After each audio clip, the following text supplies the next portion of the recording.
First of all, thank you for inviting me and thank you for organizing this important webinar. The theme of my brief remarks, and let me first of all apologize for not being able to stay with you for the entire course of this important session. My theme is that the century of humiliation that China endured, coming to a screeching halt in October 1949, was fueled in no small measure by the centuries of humiliation endured by peoples of African descent at the hands and at the behest of what now amounts to the North Atlantic powers. That is to say that the wealth that fueled the rise of the United States, of Great Britain, of France, of Spain, etc., was driven in no small measure by the unlamented African slave trade. Therefore, it's appropriate to suggest that with October 1949 and the end of the century of humiliation, not coincidentally, you begin to see a turnaround with regard to the centuries of humiliation endured by peoples of African descent. That is to say, the wave of decolonization flowing from the end of World War II, the fact that the United States of America, more particularly, had difficulty in convincing folks in Africa, Asia, and Latin America that it was a paragon of human rights virtue as long as U.S. Jim Crow, U.S. apartheid continued to reign. And therefore, there was a certain confluence between October 1949 and the agonizing retreat of the horrors of U.S. apartheid. But to return to the confluence of these two trends, many in your audience are probably familiar with the fact that in 1871 in Los Angeles, there were anti-Chinese pogroms. At the same time, there were anti-Black pogroms being unleashed in Dixie, in Louisiana, and other parts of the South. You're probably familiar with the fact that in 1882, the United States was moved to install anti-Chinese immigration legislation at the same time that Black Americans were on the path to being denaturalized, that is to say, having their so-called U.S. citizenship being fundamentally a kind of dead letter. By 1885, there were anti-Chinese pogroms in Wyoming at the same time that there once more were anti-Black pogroms throughout Dixie. In 1887, you saw the beginning of the end of the independent Hawaii Kingdom in Honolulu with the onslaught of the so-called Bayonet Constitution, and one of the first measures adopted by the Yankees and the sons and daughters of missionaries who adopted the so-called Bayonet Constitution in Hawaii in 1887 was to say that only those of European descent could vote, which meant that the Bayonet Constitution ensnared not only people of African descent, and ensnared people of Chinese descent as well. Likewise, when the coup de grace for the Hawaii Kingdom was exacted in 1893 with the counter-revolutionary coup d'etat, once again organized by the sons and daughters of missionaries, you saw the establishment of an apartheid regime in the Pacific, an apartheid regime in what was to become a territory of the United States, and of course, ultimately a 50th and final state of the United States of America in 1959. And once again, the establishment of this apartheid state in the Pacific was harmful to those of African and Chinese ancestry alike. By 1900, 1901, you have US Marines interfering in the internal affairs of China with the suppression of the so-called Boxer Rebellion. At the same time, we see the escalation of lynchings, the execution of Black people without due process of law on the US mainland. You mentioned W.E.B. Du Bois. You may be familiar with his reaction to the so-called Atlanta riot, actually a pogrom against Black people in 1906. He was horrified, as well he should have been, by the fact that he passed a butcher shop during those tumultuous days.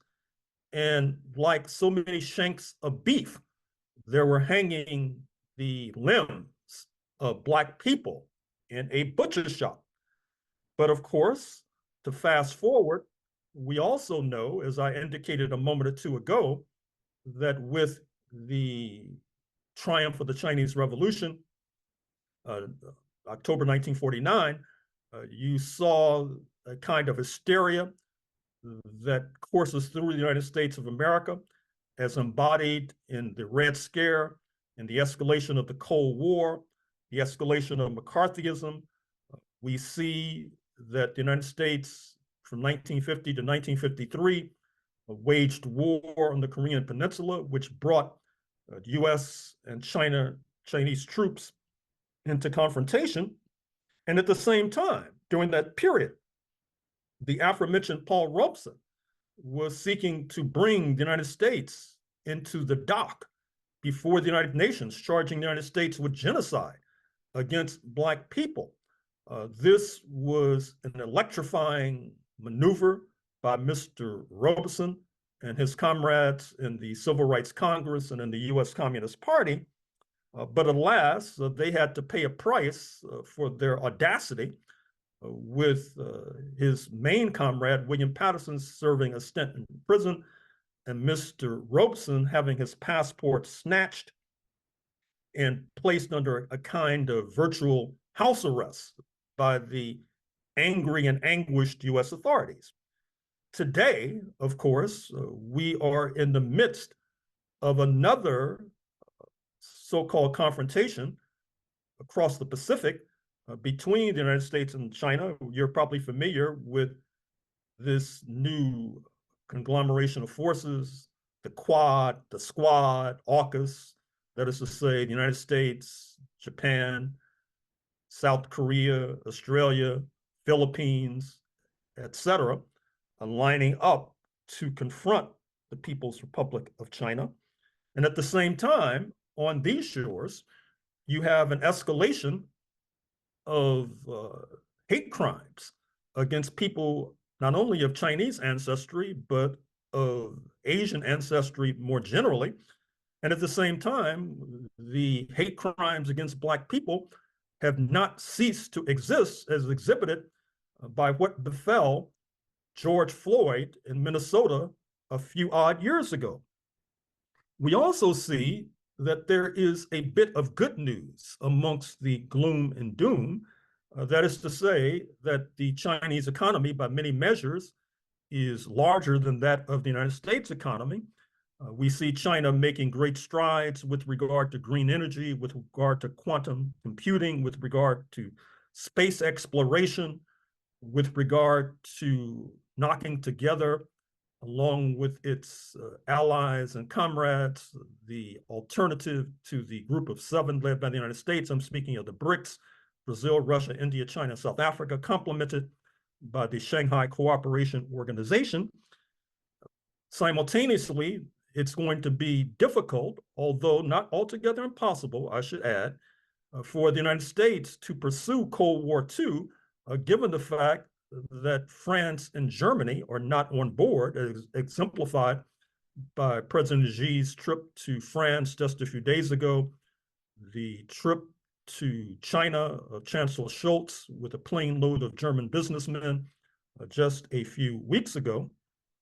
The not so good news is that the Black leadership was forced into a debilitating and devastating compromise in the 1950s in order to extract anti-Jim Crow concessions. That is to say, the price for that ticket was tossing overboard the most internationally minded leaders, led by the late, great Paul Robeson. And as a result, we do not have the kind of participation we so desperately need in our community with regard to fighting back against Cold War II. One recommendation I will make is for this grouping to try to organize delegations of a left-center character to travel to China to engage in discourse and discussions with their counterparts in China as a way to corrode the negative impact of Cold War II. And let me conclude with two cautionary notes. Cautionary note one is that you and your audience should know that US historiography is undergoing a great shift right now. If I had time, I would go into more detail. And the great shift involves not necessarily seeing 1776 and the formation of the United States of America as a great leap forward for humanity. I think that this is partially driven by the fact that as students on campuses from the Atlantic Pacific charge Israel with being a settler colonial regime trying to impose genocide, as the International Court of Justice put it, against the Palestinian population, it's dawned on many that what we have in North America is obviously a settler colonial regime that exacted genocide against the indigenous population and mass enslavement of the African population. And it's becoming exceedingly difficult for scholars who are honest to continue to portray 1776 as a great leap forward, when obviously it was not a great leap forward for the indigenous population. And certainly we have known for some time that the African population refused to engage in class collaboration by joining with their slave masters like George Washington and Thomas Jefferson and James Madison to fight against the antagonists of those slave masters. When you adopt a new view of the origins of the United States, it makes it easier, it seems to me, to adopt a more realistic strategy with regard to combating today's US imperialism. The second cautionary note, and I will end on this point, is that I would like to advise our friends in the Chinese American community, our friends in China itself, particularly our friends at China Daily. The latter, of course, unfortunately, had some rather sharp and stinging articles against affirmative action in the state of California when that was on the ballot a few years ago. And of course, it went down to defeat. I think that our friends at China Daily should realize that helping to defeat affirmative action only helped to prop up the right-wing forces who want to overthrow the Chinese Communist Party, which of course is the subject of an article in the current issue of Foreign Affairs, the elite journal published on the Upper East Side of Manhattan. And of course, sad to say, many in the Chinese American community, although certainly not all, have continued to carry that torch, which I think is ultimately to their detriment insofar as it only helps to put wind in the sails of right-wing forces that are bent upon harm to them, just like they have been for decades previously. So with that, I'll close. Once again, thank you very much for your attention.